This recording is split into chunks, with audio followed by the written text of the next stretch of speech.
GS पढ़ते हैं, भूल जाते हैं, फिर पढ़ो, फिर भूल गए। पहला चैप्टर पढ़ के खत्म हुआ, 10वां चैप्टर पहुंचते तक फिर इधर से खत्म हो गया। ये चलते रहता है और इसी कारण से एग्जाम बेहतर नहीं जा पाता। और जीएस में अक्सर लोगों को प्रॉब्लम होता है क्योंकि याद नहीं रह पाता। यही सबसे बड़ी समस्या है। आज इसी का आपको हम सबसे बेहतर तरीका बताने वाले हैं। देखिए, सबसे पहली बात कि हमारा जो डिपेंडेंसी किसी और के ऊपर में होता है, पहले उसको छोड़ना होगा। हम सीधे कोर्स परचेज कर लेते हैं। चलो, रेलवे ग्रुप डी की तैयारी करनी है, कोर्स परचेज कर लो।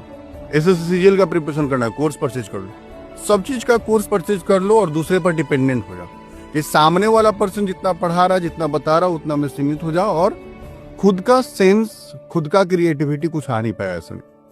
तो सबसे बड़ा चैलेंज यही है कि हमें खुद पर डिपेंडेंट होना पड़ेगा और ये होने के लिए हमको किताबों से पहले खुद पढ़ना होगा।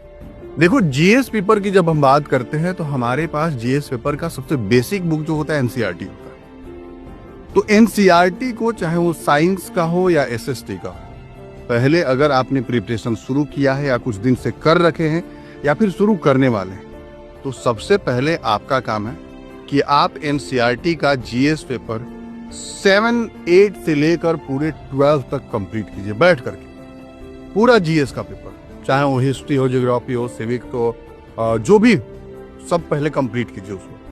और उस किताब की मदद से पढ़ते जाइए, चैप्टर को नोट्स बनाते चलिए। और जब आप ऐसा कीजिएगा तो जो नोट्स बनेगा ना, वो आपकी क्रिएटिविटी होगी।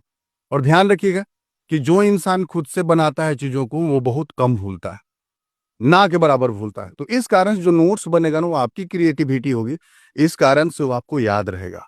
और इसीलिए जरूरी है कि जब आप नोट्स बना लें तो उसके बाद फिर कोर्स परचेज कीजिए जिसका परचेज करना है, और पढ़िए वीडियो लेक्चर, तो रिवीजन होगा और वो आपके माइंड में परमानेंट सेटल होगा। तो ये सबसे बेस्ट तरीका है जीएस पेपर को याद रखने का। इससे बेहतर तरीका कुछ भी नहीं हो सकता। देखो, कोई भी टीचर हो, कोई भी ब्रांड हो, कोई भी संस्था हो, कहेगा कि हम आपका कंप्लीट करा देंगे, लेकिन डिसाइड ये करना है कि आपको कितना कंप्लीट करना है, कितना बेहतर बनना है।